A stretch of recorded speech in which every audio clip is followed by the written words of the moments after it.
Assalamualaikum dan salam sejahtera. Nama saya Muhammad Irfan bin Kasim daripada Fakulti FTMK. Saya mewakili kumpulan 4 akan menerangkan tajuk berkaitan black hole bahagian pengenalan. Jadi, mungkin anda semua sering bertanya, apakah yang dimaksudkan dengan black hole?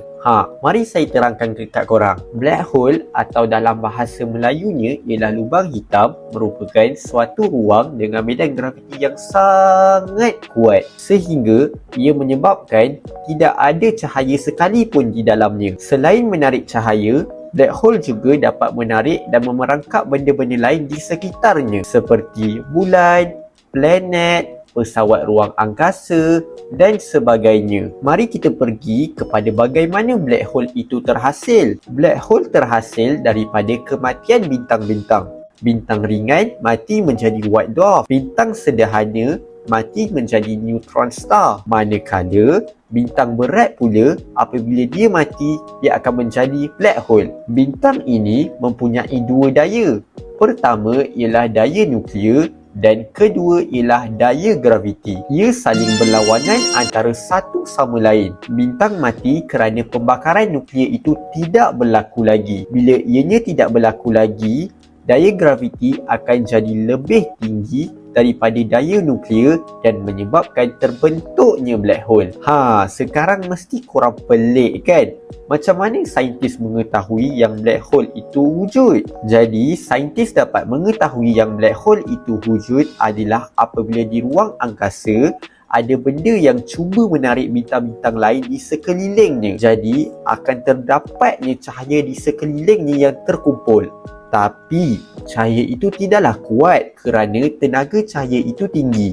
Bila tenaga cahaya tinggi, wavelength pula akan menjadi rendah. Ia mengikut kepada formula tenaga iaitu E = hc/lambda, iaitu when the energy increase, the wavelength gonna decrease. Untuk pengetahuan anda semua, apabila kita sebagai manusia mendekati black hole, kita akan melihat bahawa masa akan menjadi semakin perlahan. Seterusnya, kita akan melihat sekeliling kita pula menjadi lebih laju. Dan di setiap galaksi termasuk galaksi kita iaitu Bima Sakti, pada tengah-tengahnya adanya black hole.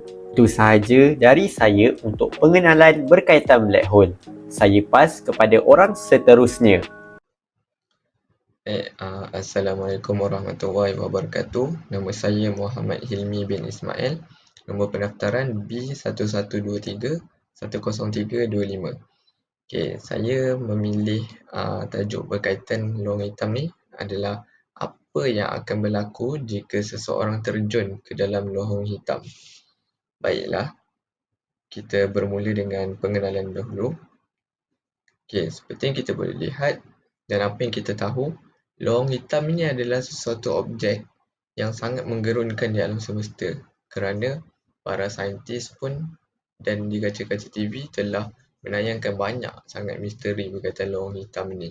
Tidak dinafikanlah. Ianya mempunyai daya tarikan graviti yang sangat tinggi.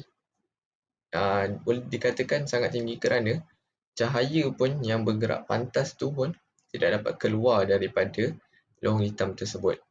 Seterusnya, ia dikelaskan kepada dua jenis lubang hitam. Lubang hitam ni ada dua jenis, iaitu yang pertama lubang hitam berjisim rendah dan berjisim tinggi.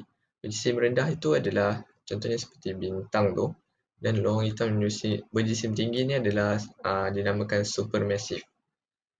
Bintang yang terlalu dekat dengan lubang hitam ni akan mengalami kehancuran kerana daya tarikan gravitinya yang sangat-sangat tinggi. Seterusnya kita akan pindah ke slide seterusnya. Baik, perjalanan menuju lubang hitam. Di sini kita boleh andaikan satu situasi lah. Terdapat dua orang angkasawan. Angkasawan pertama ialah bernama Hafiz dan yang kedua adalah Ilham.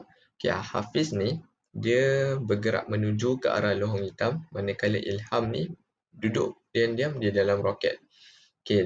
Apa yang akan terjadi? Kita akan lihat. Pada perspektif Ilham ni, Ilham mendapati bahawa apabila Hafiz keluar dan mendekati lubang hitam, jam Hafiz ni berdetik perlahan. Okey, semakin Hafiz mendekati ufuk peristiwa, seperti dalam gambar belah kanan ni, semakin perlahan jam Hafiz berdetik. Okey, Hafiz tiba di ufuk peristiwa, jam Hafiz tidak berdetik buat selama-lamanya. Hafiz kelihatan pegun di ufuk peristiwa dan kelihatan merah sedikitlah sebab atas efek cahaya lorong hitam tu, sehingga kan Hafiz kemudiannya tidak kelihatan lagi. Okey, itu daripada perspektif Ilham.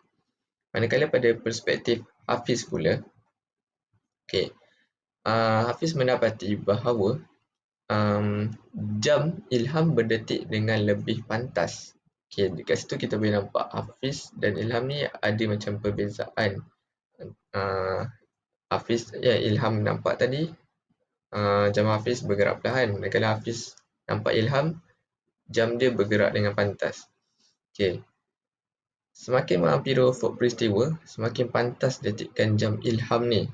Okey, tarikan graviti di bahagian kaki Hafiz lebih tinggi berbanding kepala sehingga Hafiz ditarik seperti spaghetti. Okey, kita selalu mungkin nampak lah dekat dalam TV pun, angkasawan selalu diorang buat ditarik ke dalam lorong hitam tu. So, seperti dalam gambar belah kanan ni. Baiklah. Okey, rangkuman yang boleh dibuat lah daripada situasi ini. Semakin tinggi tarikan graviti tu, semakin perlahan masa berlalu. Ini boleh dibuktikan dengan contoh satu filem iaitu Interstellar. Ada sekumpulan angkasawan ni pergi ke bulan dan melewati planet-planet yang ada di alam semesta tu.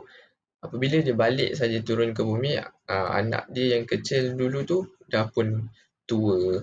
Okey, fenomena ini dinamakan dilasi masa. Secara kasarnya, atom-atom Hafiz ni ditarik ke dalam lorong hitam tersebut sebelum Hafiz dapat menjejakkan kakinya ke ufuk peristiwa. Okey, baik, itu saja. Terima kasih. Bismillahirrahmanirrahim. Assalamualaikum warahmatullahi wabarakatuh. Nama saya Muhammad Aiman bin Zahari. Nombor matrik saya adalah B1323100071. Saya daripada Fakulti Kejuruteraan Teknologi Kejuruteraan Mekanikal. Hari ini grup kami akan berbincang berkaitan topik black hole. Untuk pengajian pokok kami ialah ilmu falak dan Islam.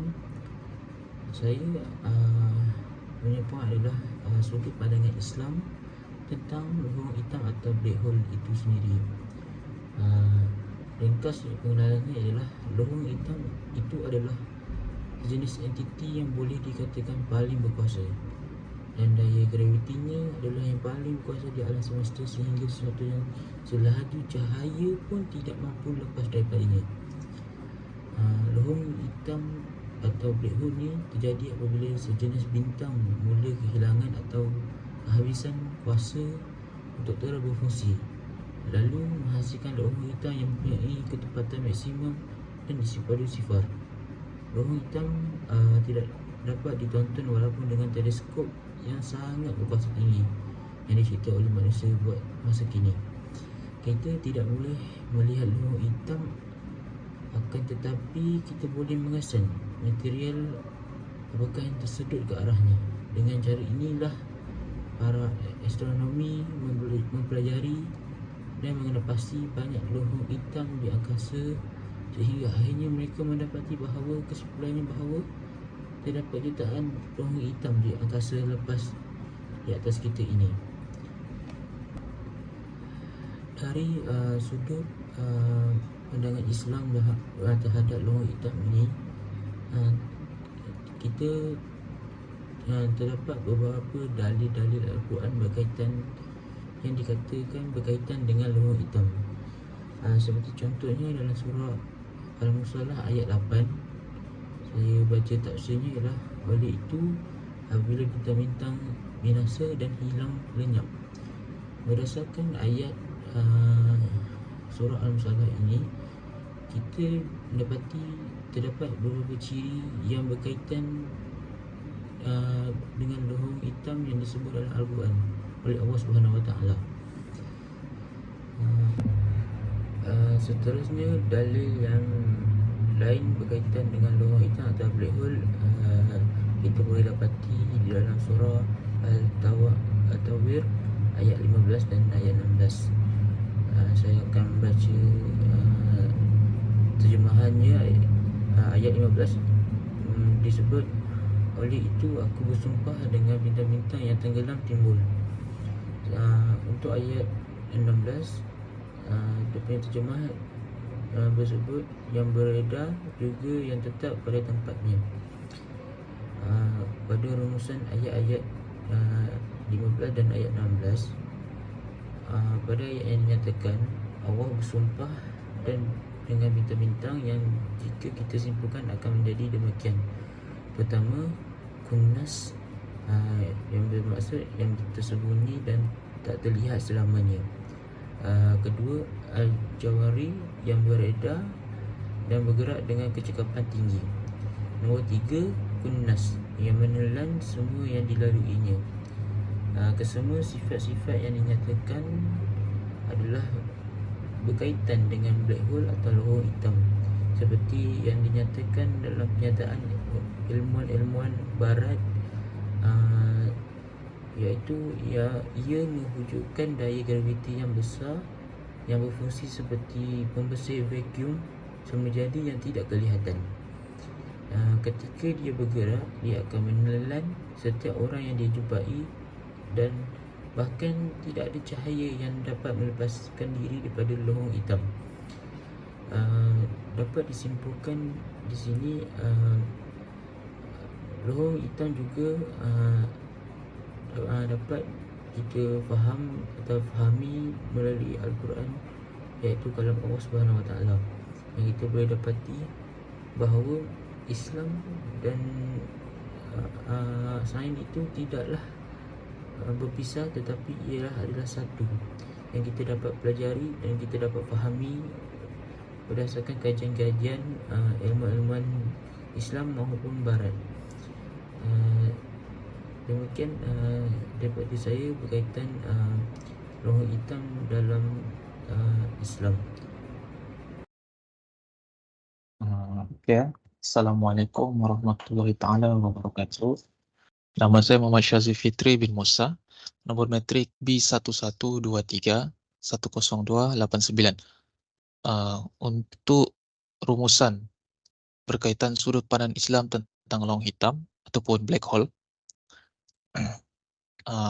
pada ayat surah At-Takwir ayat 15, iaitu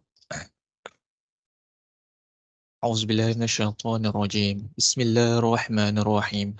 Fala uqsimu bil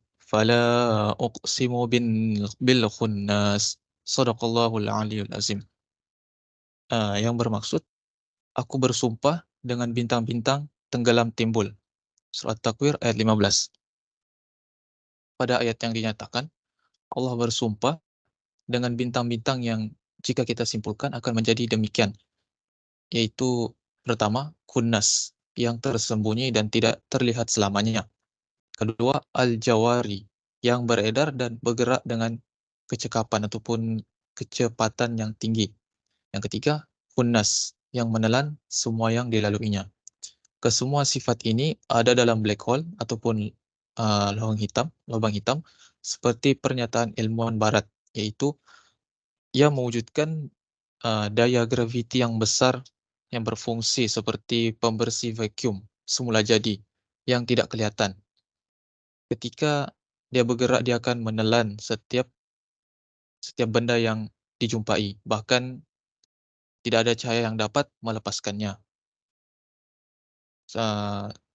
Sebagai kesimpulan, secara umumnya black hole ataupun lubang hitam adalah benda angkasa dengan kemampuan graviti yang begitu besar. Sebuah bintang yang akan lenyap, mempunyai sedikit bahan bakar untuk menghasilkan tenaga panas yang juga berfungsi untuk memberikan tekanan dalaman untuk melawan graviti. Jika bintang tersebut tidak mempunyai bahan bakar dan juga bintang tersebut tidak mampu lagi menghasilkan tenaga dan tidak dapat memberikan tekanan dalaman, sehingga daya graviti mengambil alih dan bintang tersebut akan musnah kemudian membentuk lubang hitam. Sekian itu saja daripada saya untuk topik lubang hitam ataupun black hole. Sekian, terima kasih. Assalamualaikum warahmatullahi wabarakatuh.